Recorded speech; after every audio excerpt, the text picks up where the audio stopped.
రాష్ట్ర వ్యాప్తంగా కళ్యాణ లక్ష్మి షాదీ ముబారక్ అనే కార్యక్రమాన్ని మనము 2016-17లో ప్రారంభించుకోవడం జరిగింది. పేదింటి ఆడబిడ్డ పెళ్లికి అవుతున్న ఖర్చులను తల్లిదండ్రులు భరించలేకపోతున్నారు.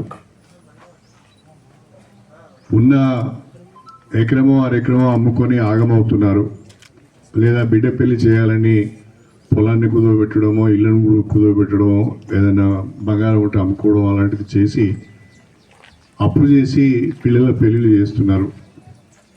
వాళ్ళను కొంతమేరకైనా ప్రభుత్వ పరంగా ఆదుకోవాలనే ఉద్దేశంతోనే 2016-17లో దాదాపు 10 సంవత్సరాల క్రితం ఈ కార్యక్రమాన్ని ప్రారంభించడం జరిగింది.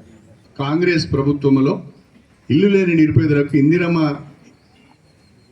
హౌసింగ్ పేరిట ఇళ్ల నిర్మాణం చేస్తున్న ప్రభుత్వం కూడా తెలంగాణ ప్రభుత్వం.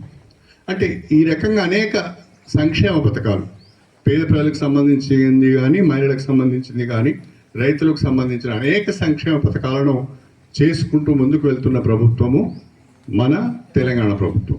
అంతేకాకుండా ఈ 2.5 సంవత్సరాల కాలంలో మీ అందరి ఆశీర్వాదంతో, మీ అందరి భాగస్వామ్యంతో మన తెలంగాణలోనే అత్యధికంగా నిధులు తెచ్చుకొని అభివృద్ధి కార్యక్రమాలు చేస్తున్న నియోజకవర్గం కూడా మన స్టేషన్ గన్పూర్ నియోజకవర్గం అని చెప్పి నేను ఈ సందర్భంగా తెలియజేసుకుంటున్నాను. మరొకసారి లబ్ధిదారులకు, మా వేదిక పైన ఉన్న మా సర్పంచులు, ప్రజాప్రతినిధులకు, అధికారులందరికీ కూడా నిజాయితీగా ప్రభుత్వ పథకాలు పైసా ఖర్చు లేకుండా లబ్ధిదారులకు అందించడమే మన బాధ్యత అని చెప్పి ప్రతి ఒక్కరు ఫీల్ కావాలని చెప్పి కూడా